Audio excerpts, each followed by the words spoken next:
भूर्भुवः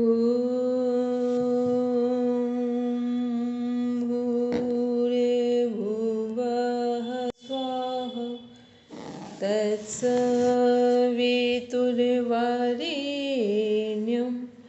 भर्गो देवस्य धीमहि धियो यो नः प्रचोदयात्। एक बार सभी लोग दोनों हथेलियों को आपस में रब करते हुए धीरे से अपनी आंखों पर रखेंगे। कोमलता के साथ अपनी आंखें खोलेंगे। सभी को मेरी आवाज़ क्लियर है? बीच में क्लैश हो गई थी आवाज़।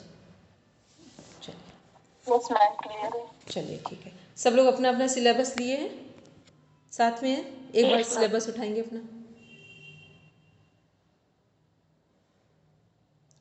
एक बार सभी लोग अपना सिलेबस ओपन करेंगे। उसमें देखिए किस यूनिट तक कंप्लीट हुआ है मैटर, यूनिट में कहाँ तक कंटेंट कंप्लीट हुआ है।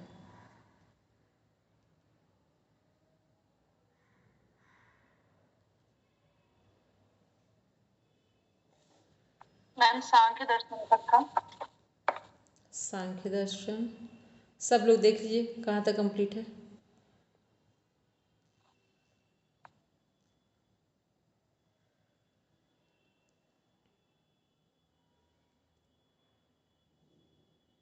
जी मैम, यहाँ से करना है, यहाँ तक हो गया था। ठीक है। ये चार्ट किसको किसको बनाना आता है, अपने मन से बना सकते हैं। एक बार बिना देखे एक बार ये देख लीजिए स्क्रीन पे। ठीक, पहले बैक वाला देखिए ये चार्ट। ये बनाना है। हाँ, ये परफेक्टली आता है मैम। ये बनाएंगे और जो ज्ञानेंद्रियां लिखा है इसके सामने ज्ञानेंद्रियां, कर्मेंद्रियां हैं उनके सामने कर्मेंद्रियां, महाभूत, तन्मात्राएं, ये नाम मेंशन कर देंगे। ठीक है, बस 3 मिनट का टाइम लेंगे और चार्ट कंप्लीट करेंगे।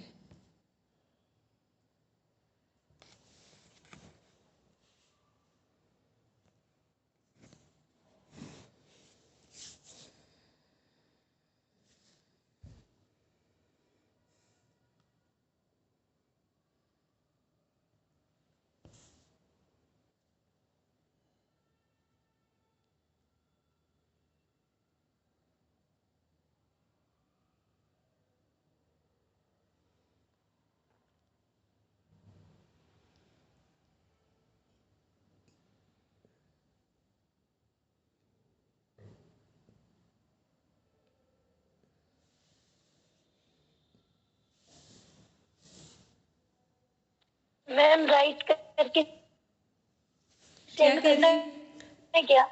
हाँ, इसको पूरा लिख करके राइटिंग करके ग्रुप में सेंड करना है। मैम बोलेंगे ओके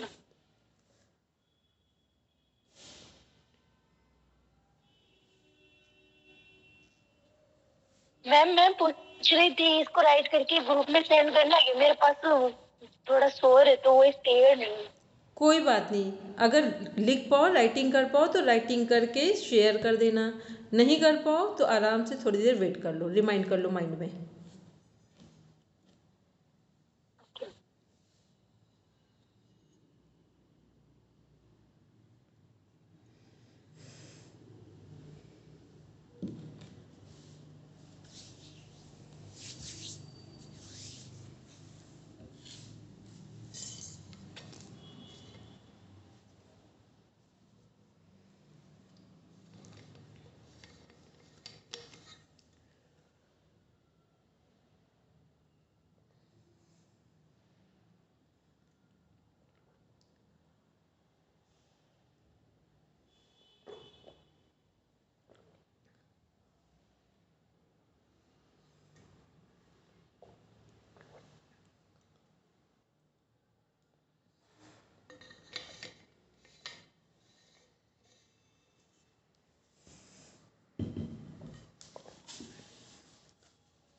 सभी का कंप्लीट हो गया? जिनका हो गया सब ग्रुप में शेयर कर दें। हो गया पढ़ना मैम, कालिंदी मैम?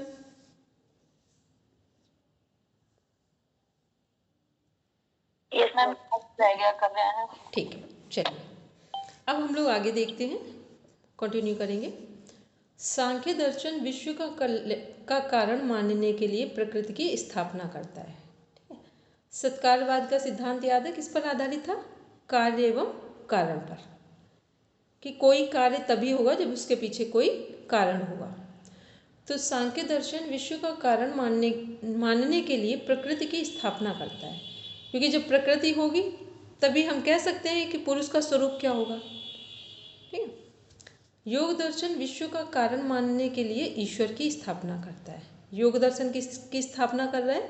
विश्व का जो कारण है वो ईश्वर की स्थापना कर रहा है। जहाँ आपका सिलेबस है यूनिट 4 लिखा है, वहाँ पर ये दोनों पॉइंट्स को नोट डाउन कर दीजिए जाकर, ताकि जब भी आप देखेंगे तो ये नज़र पड़ जाएगी कि किसकी बात हो रही। सांख्य दर्शन विश्व का कारण प्रकृति को मान रहा है, और योग दर्शन विश्व का कारण ईश्वर को मान रहा है। मान रहा है या स्थापना करता है, दोनों कोई भी शब्द यूज करें।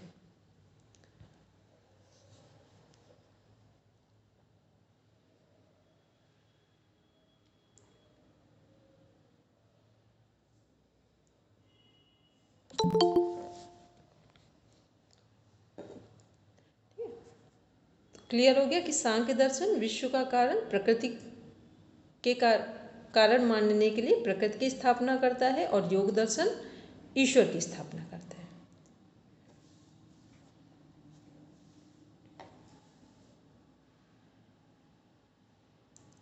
चलिए हम लोग आगे देखेंगे। हेमलता मैम, आवाज आ रही मेरी?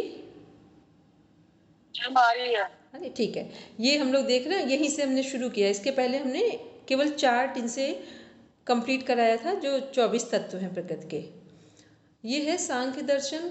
सांख्य दर्शन में सत्कारवाद का सिद्धांत है, सभी को पता है। ठीक है, सत्कारवाद का सिद्धांत किस पर आधारित है? कार्य एवं कारण पर। तो कार्य कहाँ होते हैं? प्रकृति में। कारण कहाँ है? हमारा आत्मा है, हमारे पुरुष है। योग दर्शन में क्या है? 26 जो 26 नंबर का जो एलिमेंट है, तत्व है, वो क्या है? पुरुष विशेष। पुरुष विशेष का हिंदी मीनिंग क्या है? ईश्वर। ठीक, पुरुष विशेष का हिंदी मीनिंग ईश्वर। और सांख्य दर्शन में क्या है? प्रकृति और पुरुष। और योग दर्शन में प्रकृति, पुरुष और पुरुष विशेष। सांख्य दर्शन में प्रकृति और पुरुष। तो प्रकृति के 24 तत्व हो गए और पुरुष मिलाकर 25 हो गए। क्लियर है ये बात? प्रकृति के 24 तत्व। क्वेश्चन आपका पूछा जाता है, ये बड़ा ध्यान से, बहुत समझदार लोग गलत करते जाके। जब पूछा जाए प्रकृति के कितने तत्व हैं, तो कितने तत्व लिखेंगे? मैम 24। ठीक। और जब पूछा जाए पूरे तत्व कितने हैं, या जो हमारे सृष्टि के निर्माण में कितने तत्व हैं, तब 25 बोलेंगे सांख्य दर्शन के अनुसार। और अब यही बात लेते हैं हम लोग योग दर्शन में। वहाँ पर भी सेम आंसर क्या है? प्रकृति की बात होगी, केवल प्रकृति के गुण तत्व, तो 24 गुण तो 3 हो गए, ये हो गए तत्व। और जब कहा जाए कि सृष्टि के निर्माण में, तो 25। अब टोटल बोला जाए कि सांख्य दर्शन में कितने हैं तत्व टोटल, जब पूरे योग दर्शन में, तो कितने बोलेंगे?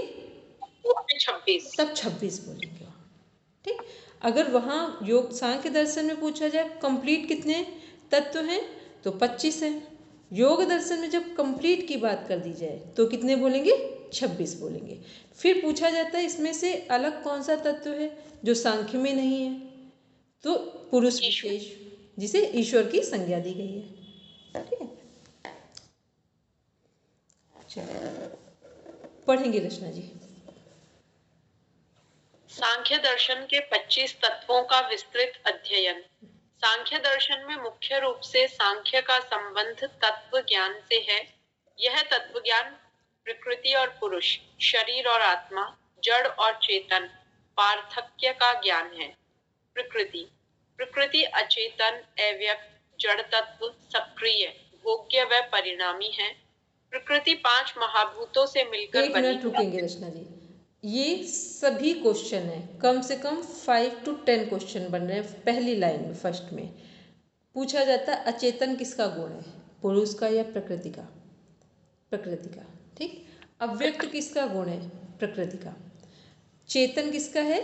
पुरुष का, क्योंकि पुरुष के द्वारा ही चेतना है। ठीक। व्यक्त किसका गुण है? पुरुष का। ठीक। जड़ तत्व क्या है? प्रकृति है। अगर शरीर से आत्मा निकल जाए तो जड़ है शरीर। ठीक है। फिर सक्रिय का मतलब जो कुछ भी क्रियाशीलता दिखाई देगी वो हमारे शरीर के ही द्वारा दिखाई देगी। कारण है पुरुष, जो आत्मा है हमारे अंदर, लेकिन आत्मा से सक्रियता नहीं दिखाई देगी। हम कुछ भी बोल रहे हैं तो प्रेजेंट किसके द्वारा कर रहे हैं? प्रकृति के द्वारा कर रहे हैं। ठीक है। फिर है भोग्य व परिणामी।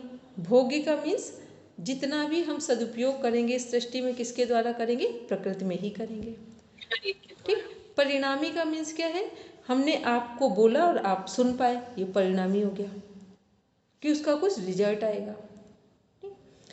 फिर है भोग्य व परिणामी है। फिर अब आगे पढ़ेंगे इसको। प्रकृति 5 महाभूतों से मिलकर बनी हुई है, जो पृथ्वी, जल, अग्नि, वायु और आकाश हैं।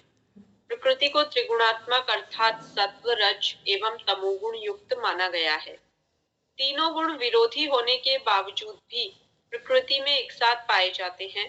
जिस प्रकार दीपक, तेल और बाती तीनों मिलकर प्रकाश उत्पन्न करते हैं, वैसे ही सतोगुण, रजोगुण और तमोगुण तीनों गुण आपस में मिलकर प्रकृति को संचालित करते हैं।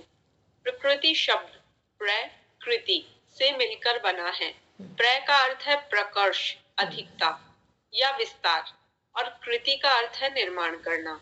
जिन मूल तत्वों से मिलकर जो कुछ भी बनता है उसे ही प्रकृति कहते हैं। ठीक है। ये हम लोग कई बार पढ़ चुके हैं कि पृथ्वी, जो हमारे तत्व हैं वो कौन कौन से? पंच महाभूत